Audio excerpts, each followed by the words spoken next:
January 27th, 1:55 p.m.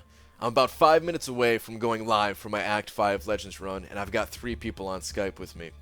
Cameron, B-Manny, and Legacy. All 3 of these people agreed to hop on and help me out prior to this day with commentating during my 5.4 run. And I imagine that those 3 people were imagining something like the Labyrinth runs, where we're just kind of relaxed, talking, and playing some Marvel Contest of Champions. But what the 3 of these people did not know is that I was going to ask them for a little bit more than help commentating, and actually was going to ask them to help navigate me through the run. Only 5 minutes prior to going live, for the first time, I showed them all of these spreadsheets that I have laid out, and I can only imagine the look on these guys' faces. And as I'm talking about the things that I'm asking for help, asking for them to do during the run, it's just silence, and I'm not even sure what to think. But basically, I have every single path all laid out here, the teams that I'm going to be taking in. This is 5.4.1. Every single enemy, their exact amount of HP that they have, the champion that I'm going to be bringing in, any relevant nodes, and then any notes that I have for that particular fight. There are 36 paths in total, 376 fights, not including any kind of ambushes, and I've done this for every single path, marking, mostly Spider-Man, because that's who I use for the most part, but then every once in a while there's a champion that I want to use someone else against, like Blade, or as we get deeper into the run, you can see sometimes I wanted to use Ultron or Ronin, and I didn't want to have to think about it. I also didn't want to have to think about the team swaps that I had planned for the run. As you can see here, anytime that a team change was necessary, I had it mapped out in the way that the exact champion that was going out was marked down, along with the exact champion or champions that were going in. So this spreadsheet was for the actual run itself, and I had it set up this way so that I could look at this and the people that were helping navigate me through the run could just look at this and scroll down. I also did have these other tabs here, though, that took a long time to put together. This is actually every single node for every single fight in 5.4, it broken down by the actual quest itself. But a lot of this stuff, it just wasn't relevant, right? I didn't need to know that there was life transfer. I didn't need to know that there was 40% buff duration. Most of these nodes just don't even matter at all, and that's why you don't see them in the actual the final version of the spreadsheet here, the run itself. So yeah, I really don't know what they were thinking when they first saw this, but it turns out it worked out pretty well, as they were able to read off every single champion as I was approaching them. You could hear early on in the run, you'll hear them call out the amount of life that each enemy had. Turns out this was not as necessary as I was thinking. It was nice for the initial planning, but yeah, they didn't really have to call that out, so that's why they stopped doing that, unless it got to certain fights where they just had kind of a higher than average amount of health.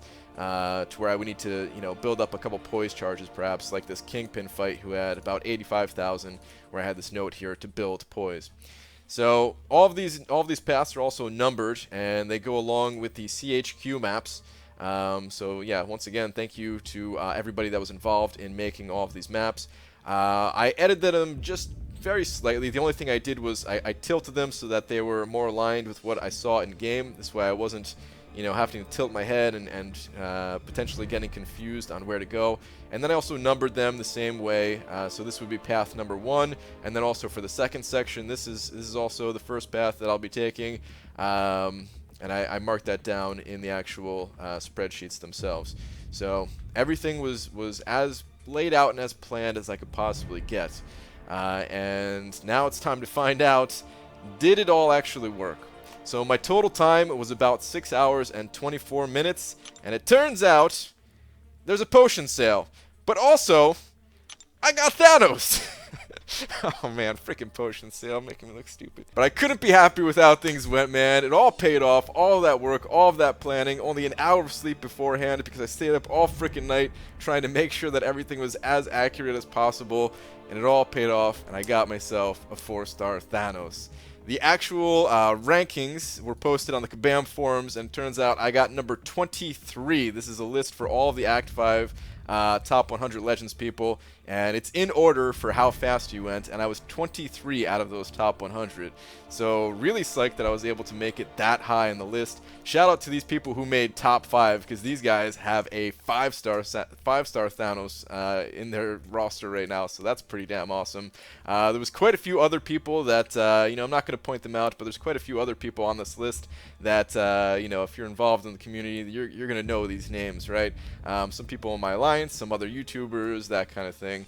And apparently the person who came in 100th here, apparently their time was 8 hours and 8 minutes. So I'm sure there's a lot of people out there that are kind of kicking themselves for not trying.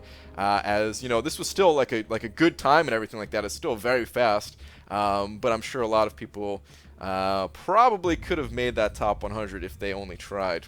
The actual top times, I don't know for sure what this top time was. I'm hearing something around like 5 hours and 30 minutes.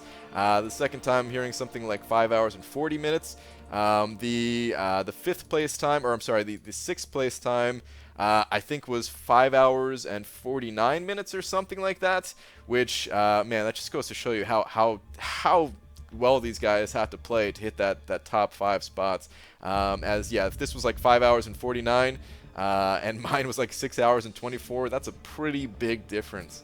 The only kind of thing that I wish I could change is, of course, I wish I could have had a slightly better roster going into it. If I had that 5-star blade, I know I could have got a sub 6 hour time. I don't know if I could have got top 5, man. Probably not. So the rewards, it's probably the same whether I had that 5-star blade or not, but I know I could have saved at least 25 minutes and at least got that sub 6 hour time. At the end of the day, doesn't matter. Got myself Thanos. All of it paid off. All of it worked out. Man, what a blast that was, going for that top 100 time. I'm definitely going to do this again the next time there's something big like this. I really want there to be more competition in Marvel Contest of Champions outside of Prestige and outside of Alliance War. Like, those systems, they're great, and I have a blast doing them, but there's nothing that compares to like how fun I had preparing for this run and talking with people in my alliance, mostly Cameron, about like different strategies that we could use. And if you missed it, I posted my my Stark Spidey strategy, and of course Ronin, that whole thing, kind of rediscovering Ronin, even though Ronin was a champion that pretty much everybody knew about. It's just a champion that people kind of forgot about. It's just so much fun, man. It's just so much fun getting to really look at the game in a different light than how you normally look at it for everyday gameplay. So Thanos here.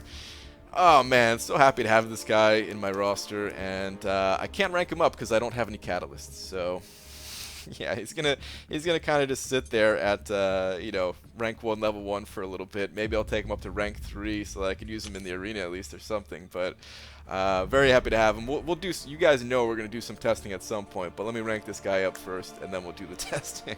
Anyway, thank you very much for watching. Thank you very much again to everybody that was involved in helping.